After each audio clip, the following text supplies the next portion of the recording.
Sometimes the most meaningful discoveries come through unexpected synchronicities, moments that feel as if the hand of God guided us toward a new understanding or a new beginning. This story is one of those moments. The day a book entered our lives, The Goat Doctor of the Sierras, Healer of the People, by Gloria Hawkins Smith.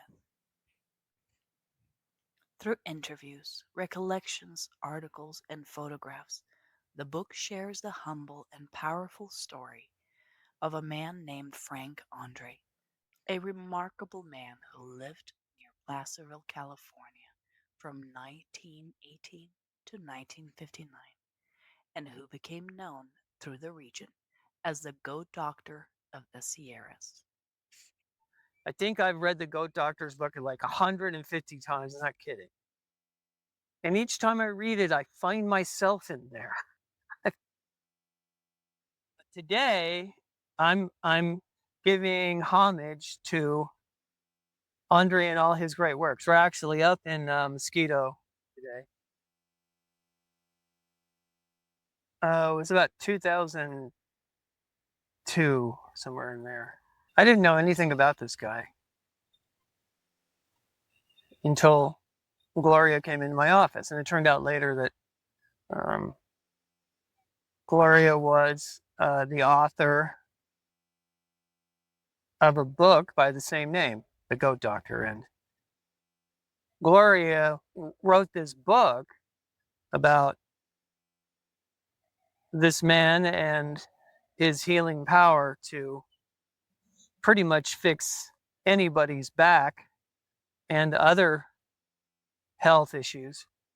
At first, a few people came, their neighbors, people from the surrounding community.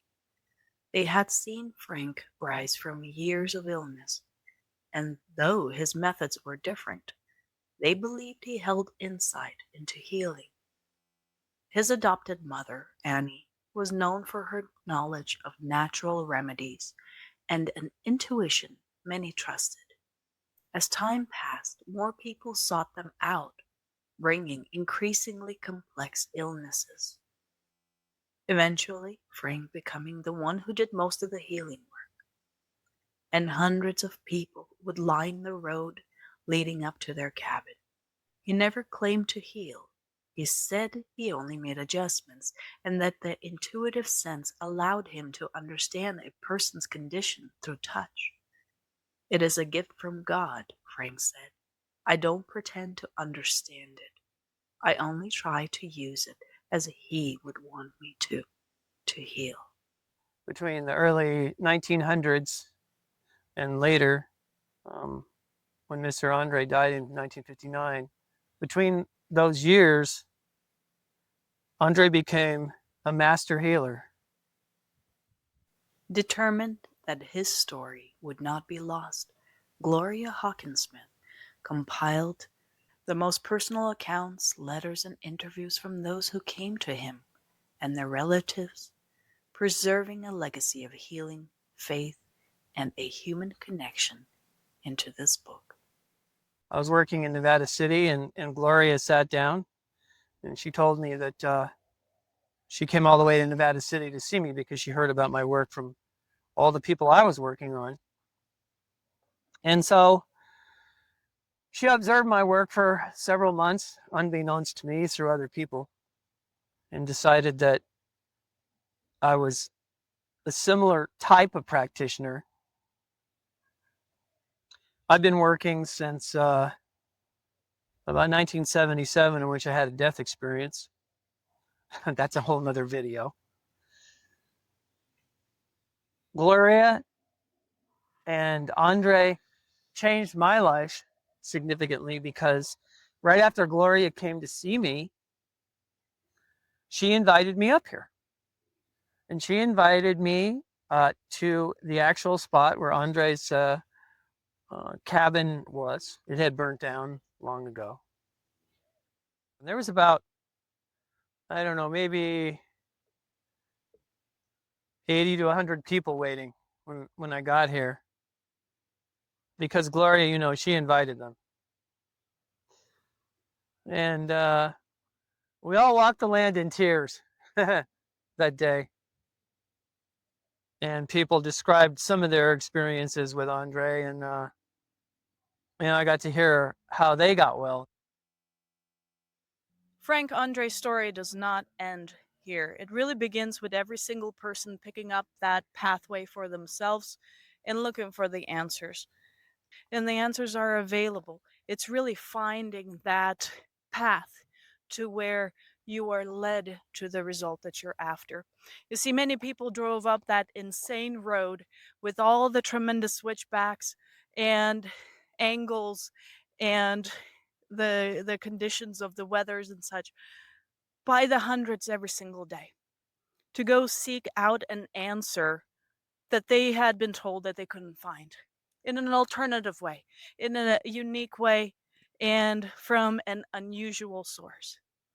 Well, healing comes from the great universal source.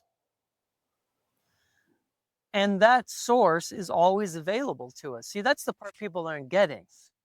Myself and Andre and many, many others that have come and gone on this earth as so-called healers, we're fine representatives of what's possible.